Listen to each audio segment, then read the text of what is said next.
Welcome, ladies and gentlemen, to our Speedcast coverage of this year's National Autosport Association National Championships. It's going to be a fantastic race here at Mid-Ohio. H1 green, green, green. Landrum, your pole sitter, did not get a great start. Good run for Martinez. He's going to look to the inside of Dabrowski coming up. We have a new leader, Mark Bennett, and both against together. Evasive maneuvers, Rocco's your national champion, Bernardo Martinez. Bill Fryman, Carl Troy, Griswold, Moser, Birch.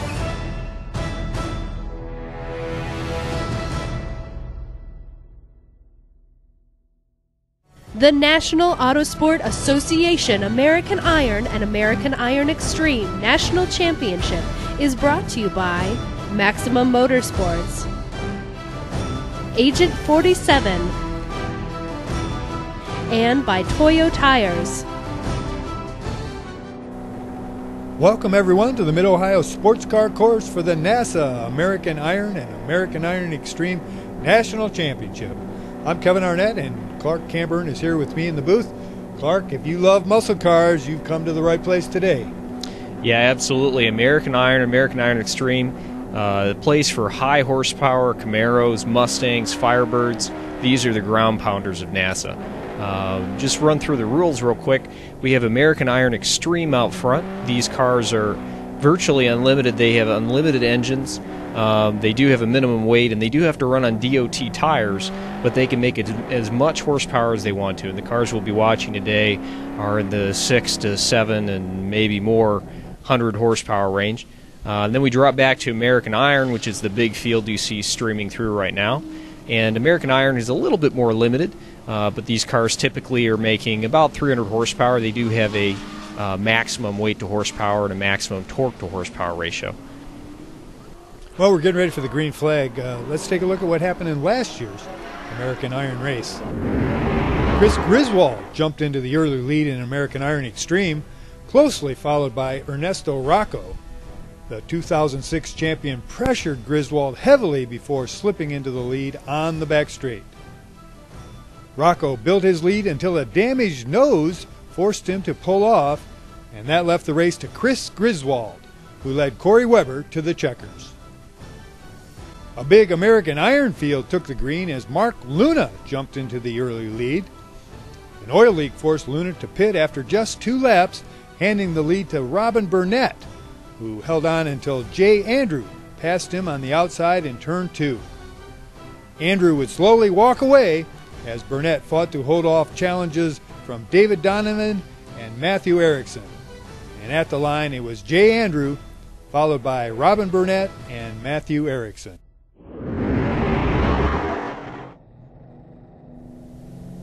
So we'll take a look at the lineup. Chris Griswold will start on the pole in American Iron Extreme, followed by Ernesto Rocco, Andy Sutak, Leo Capaldi, and Paul Fessler will start 5th. In the American Iron class, David Alguazine is the pole sitter, alongside David Schatz. Robin Burnett sits 3rd, Team Cook and Malkowitz 4th, and the 5th place will start David Donovan. And we should mention that these guys had a little bit of a strange situation during Saturday's heat race. These cars run a heat race on Friday, a heat race on Saturday, and they take the points from those 2 races to determine starting position. And they had a caution. A bunch of cars passed under caution. The officials decided to penalize anybody who passed under caution. There was something like 14 cars penalized, so that's really shaken up the starting order for the American Iron race. Right now we got the Extreme cars taking the green flag down the back straight, and it'll be Chris Griswold jumping out in front of Ernesto Rocco. So Griswold opted to start on the outside going in turn 4, kind of an unusual choice, but pulled into the lead on the start, so good move for him. And Paul Fessler is taken over the 3rd spot in front of Andy Sutak and Leo Capaldi. Now we've got the American Iron taking the green. Dave Alguazine on the pole with Dave Schatz. So Schatz fighting back on the outside. They're going to go 3 wide into turn 4. And Schatz takes over the position. So Schatz runs the rim. just like Griswold, pulls into the lead. And Schatz gets a little loose there. Yeah, looked like Alzine might have gotten together with him. Now that's Burnett in third, trying to work his way around Algazine. Tightly bunched field coming through turns 5 and 6 now. Man, love to see that big field, 3 wide in 5 and 6 as they work their way into Thunder Valley. Ooh, and that's Algazine getting sideways. It's Dave Schatz out in front. Algazine second. Robert Burnett, second place finisher the last 2 years in a row, trying to better that finish. Yeah, Burnett had a look on the inside of Algazine, but thought better of it first lap. You don't want to do anything too crazy. So they'll work their way onto the front straightaway now. Schatz out front, Algazine second. Back to the American Iron Extreme cars. Griswold out in front, Rocco second, and Fessler third as they head for the S's off of the back straight.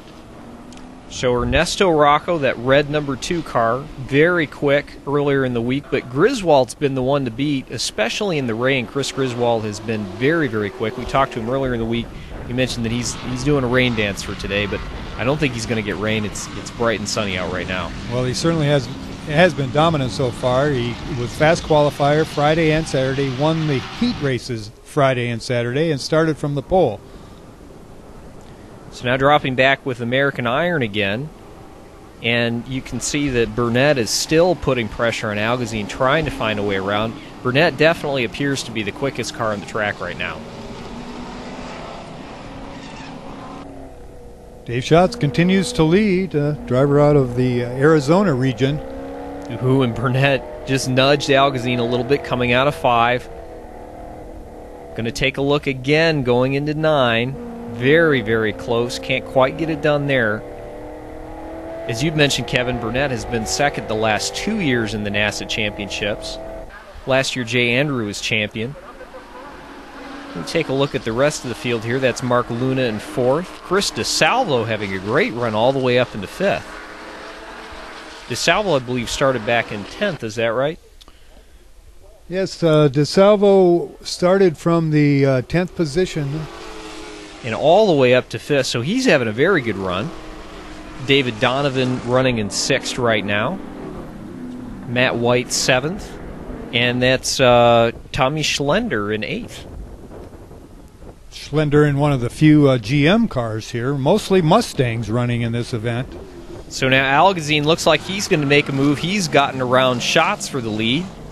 Strong run on a turn 1. Now Burnett's going to take a look on the inside, and Burnett's going to knock off Schatz as well. And Schatz loses 2 positions in 1 turn there.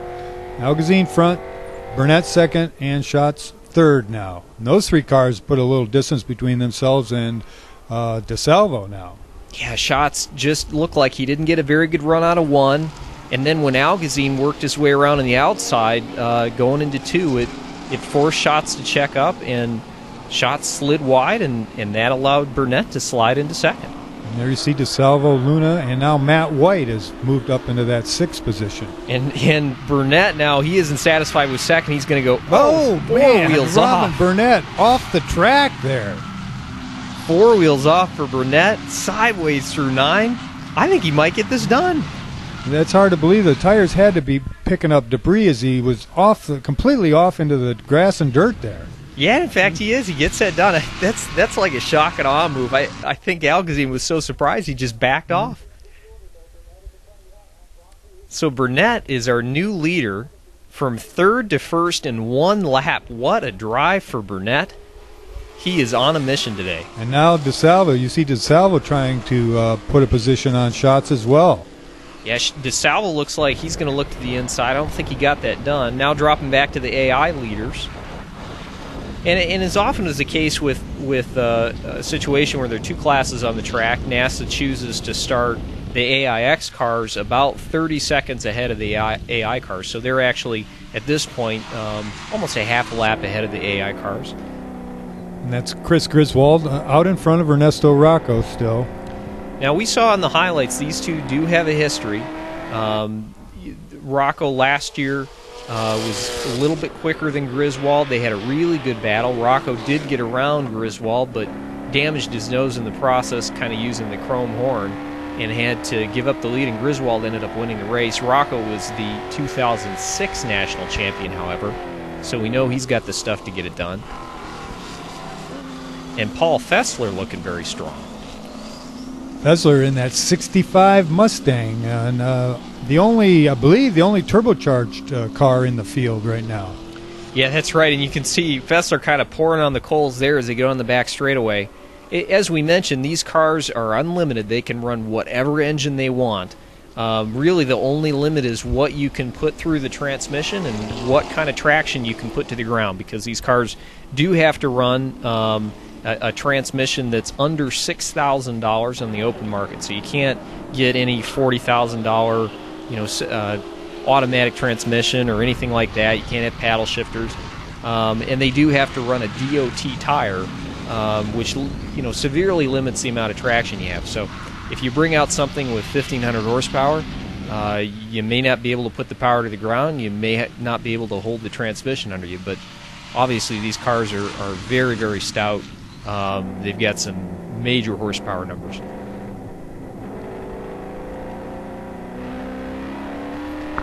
Chris Griswold looking out in front. He's out in front, as looked at from Ernesto Rocco's point of view. So they'll work their way into turn one. We saw this last year. Rocco is a little bit quicker, especially in the backside of the track, but Griswold seems to have a bit of a horsepower advantage, and here comes Fessler.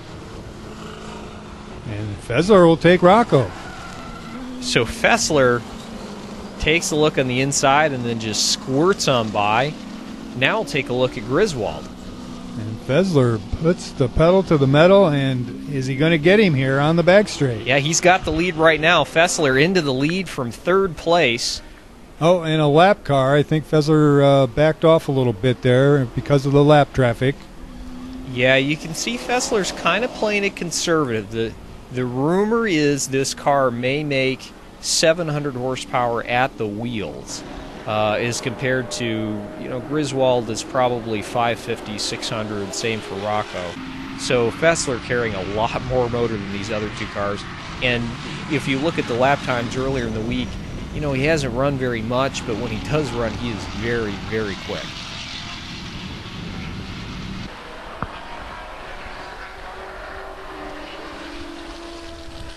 So Fessler's still looking for a way around Griswold.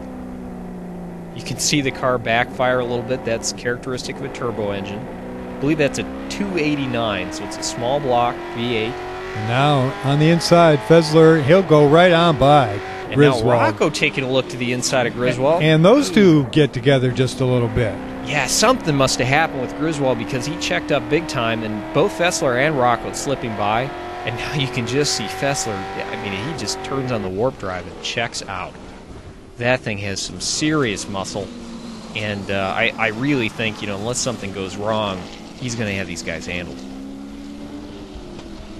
So you got to wonder now what's going on with Griswold that caused him to drop back so drastically. And now we see back in the American Iron class, Robin Burnett has really stretched his lead. DeSalvo has moved to second now, with Algazine dropping to third. Yeah, so DeSalvo all the way up to second. We're going to take a look at a replay here to see how he worked his way into second.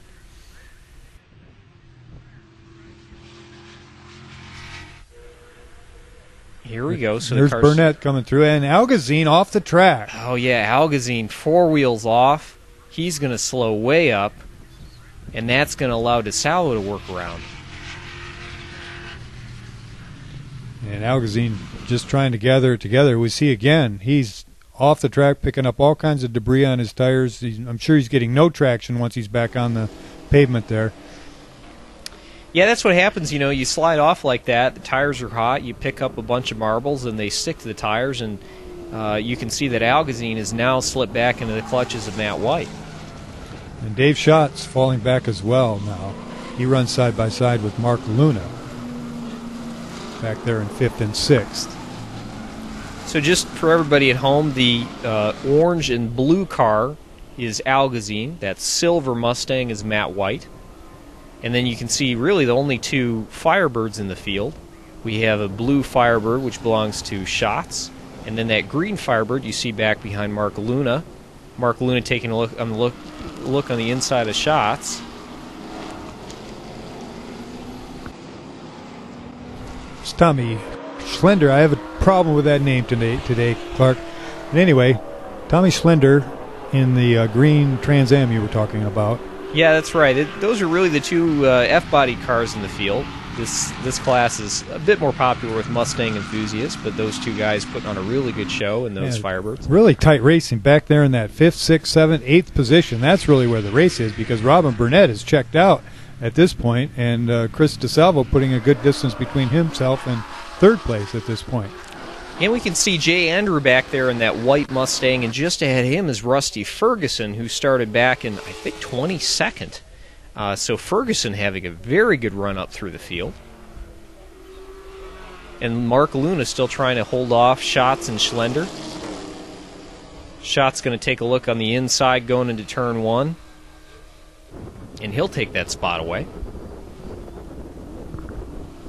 I'd like to thank our sponsors once again, Maximum Motorsports and Agent 47, the presenting sponsors of the American Iron Speedcast today. Both Maximum Motorsports and Agent 47, big supporters of the American Iron class. Both companies build custom aftermarket products for Mustang enthusiasts. And Agent 47 actually has a factory car in the field, Ryan Walton.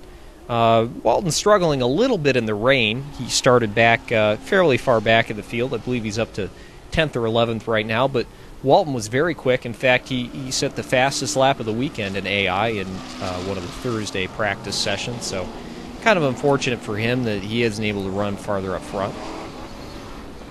And we see more racing back there between Schlender and Luna. Those two getting together just a little bit, I think. And Dave Schatz seems to be sliding around quite a bit on the racetrack now. Yeah, all these guys are battling away, and that's Paul Fessler coming up.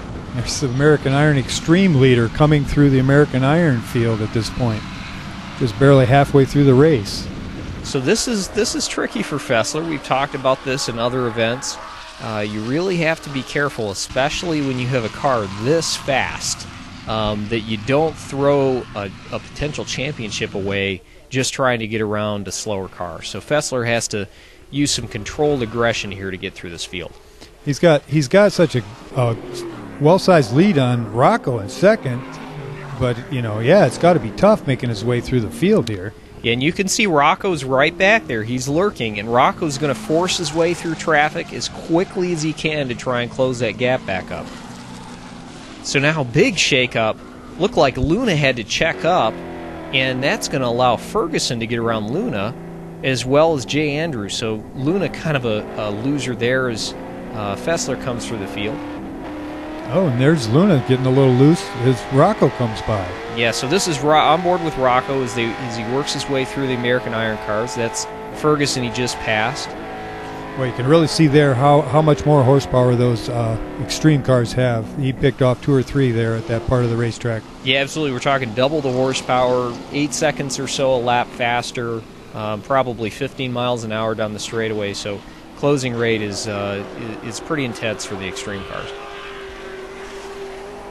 Do the American Iron cars have any obligation to step aside when the other class comes up, or are they even aware of it at that point, who it is that's passing them? Certainly, the hope is that the slower cars are going to be gentlemen and yield to a faster car. There is an obligation, at least not to block, but it's their right to run their racing line. They don't have to move over if they don't want to. They don't have to run a different line if they don't want to. And that, it's really up to the faster car to figure out a way around. So there we watch Fessler. He's headed into 1. So he'll have just DeSalvo and Burnett to get around before he's cleared the field. Fessler's been involved in all kinds of racing through his career, and he's really put together a nice package here today with that 65 Mustang. I really like that car, the old school type Mustang. Yeah, it's a beautiful car. Fessler actually owns Paul's Automotive Engineering, which is kind of a race shop and Mustang restoration business. And obviously putting all of his talents and skills to good use with that vehicle. Yeah, he's even raced in the Super Unlimited class. That gives you an idea of some of the other type of racing he's done. So now on board with Ernesto Rocco.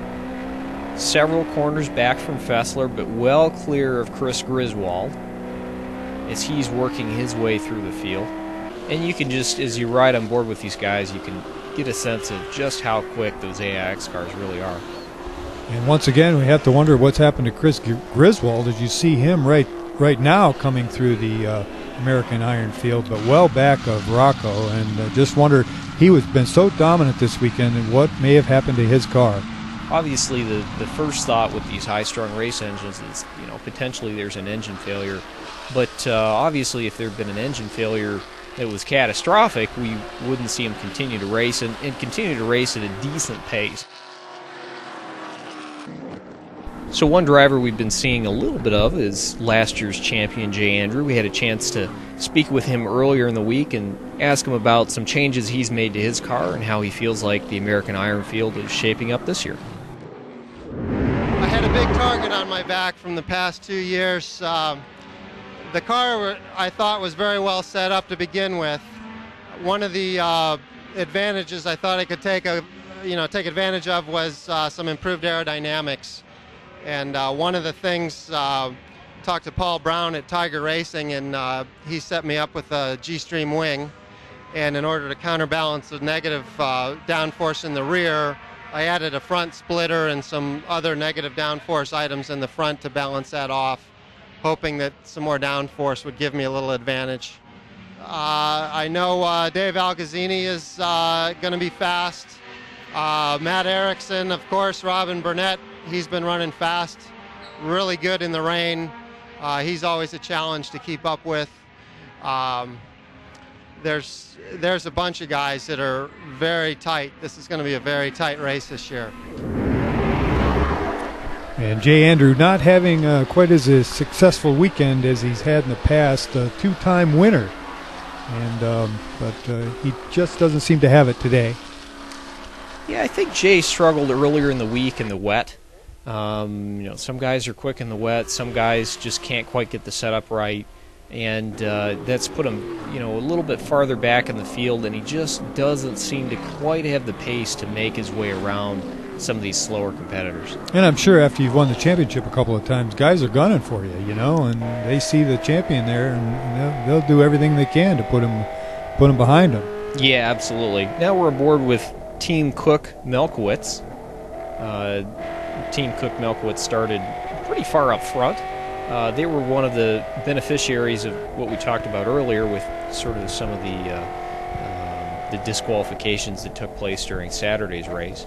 And they're currently running, do you know, Kevin? Yeah, he's in 16th right here, and Jeff Fight right in front of him in the 15th, and Landon Ball, the driver in the 61 car, in front of him in a battle back for 14, 15, and 16th place right now. Yeah, Landon Ball, I think, is the only Chevy Camaro in the field. Landon Ball, the Southeast region points leader at this point, should mention. And still, the car is really bunched up back there. I believe that's about 5th, 6th, 7th, 8th American Iron class. Yeah, whole gaggle of cars back there, which is great to see. It's good to see that kind of racing that deep in the field. And you can see now that Schlender has opened up a bit of a gap on Schatz now. So Schlender solidly into 4th place in that green Firebird. Robin Burnett continues to lead Chris DeSalvo, and those two really a good size. Oh, and Ferguson off the track. Rusty Ferguson in the 22 car into the grass as he came to the front straight. Yeah, we'll see if I don't think he lost any positions on that, so Ferguson able to hang on. And there you see nothing out in front of Robin Burnett at all, and those American Iron Extreme cars have even checked out on him. Yeah, that's what you love to see as a driver, is clear track out front, clear mirrors behind, and Burnett is just cruising now. And this is really, for a guy in Burnett's situation, he's run the fastest lap of the race, obviously has a solid lead. He's just thinking about saving tires, saving brakes, making sure that nothing breaks. I mean, when I have a lead like this, I'm looking more at my instruments than I am at the racetrack sometimes. Yeah, I imagine you get in your head a little bit and you start hearing noises and things that when you're not distracted by other drivers, all kinds of things come to mind. Yeah, absolutely. If I were Burnett, I'd think, I wonder wonder if I heard anything when I went off earlier. You know, everything you can possibly think might go wrong, you know, could go wrong when you're leading a big race like this. But and one of the things for Burnett is making sure that just in case we do have a late race caution and he's got to go, you know, the last couple of laps, you know, he doesn't want to use up all of his car. And we can see that DeSalvo is right there. DeSalvo is not letting him go. And if he backs off or drops a wheel off, DeSalvo could be right on top of him. So he's got to, you know, keep up the pace and continue to run consistent laps. And you see, oh man, what happened there? Andy Sutak, I believe that was. That was a big engine failure. We'll take a look now in turn 1. Man, smoke everywhere. You saw in the camera the debris flying. Yep, it's a 111 AIX of Andy Sutak. Big engine failure out of that car. So that's going to lay all kinds of nasty stuff down in turn 1. We'll go to a replay just a second here. Yet we see the caution is out. Debris flag is out. Probably go to a full course caution. And here's a replay. Ooh. You can actually see chunks flying out of the back of the car.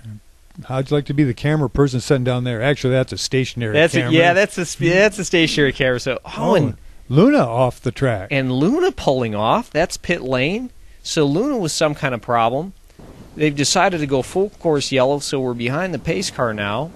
And the cars are going to run around for one more lap, and that's it. It's deja vu all over again. It's the same as last year. It looks like we may finish under the yellow. We will finish under the yellow, I guess, at this point, as we've only got one lap, and it's under yellow. Man, so Paul Fessler looks like, unless something happens, he's going to come home with the win. And Robin Burnett, we were just talking about that, you know, just drive it around and take the checker. So as long as these cars keep running, they'll maintain the position they're in right now. So obviously, you know, when you have a big engine failure like that, especially in turn 1, it's the fastest corner in the track. NASA officials don't want to endanger these drivers, and you don't want to leave a standing yellow just in that corner, especially if there's a bunch of oil and that sort of thing down. So they're going to call this race. We're going to finish under caution, and that'll allow the NASA officials some time to clean up the track and get it ready for the next event. Well, you know, with a catastrophic engine failure, there's got to be a lot of stuff left behind there. Yeah, looking at the amount of smoke and how quickly you know, that engine expired, I'm sure there's a big hole in the side of that block. And, you know, we saw chunks flying across the track. So that is a expensive failure for Andy Sutak, and unfortunately a time-consuming failure for the track officials. And there's the checkers. In the American Iron Extreme, it'll be Paul Fessler taking the checkered flag, and Robin Burnett. And Ernesto Rocco comes home second. And Chris Griswold's going to hang on to third. We'll take a look at the results here in just a second. So what a great race. I mean, unfortunately, we finished under caution, but we saw some awesome racing action back in the field. Saw a little bit of everything. We saw cars dominate, pull way ahead, and we saw other cars tightly racing one another back in the pack. In the American Iron Extreme, it was Paul Fessler with the win, Ernesto Rocco second, Chris Griswold, Leo Capaldi, and Andy Sutak. And Robin Burnett's going to come home with the win in American Iron. Chris DeSalvo, David Algazine, Tommy Schlender, and David Schatz finishes fifth. So great race overall. And this is what we've come to expect from American Iron. I mean, you have big horsepower, you have the real exotic high horsepower cars in the front, and then you have great racing farther back in the field in American Iron. That's going to wrap things up here at Mid-Ohio. Thanks to our broadcast partners, Maximum Motorsports, Agent 47, and Toyo Tires. And to everyone at home, thanks for watching. We hope to see you in a couple of weeks for the next NASA Championship Speedcast, the Factory 5 Racing.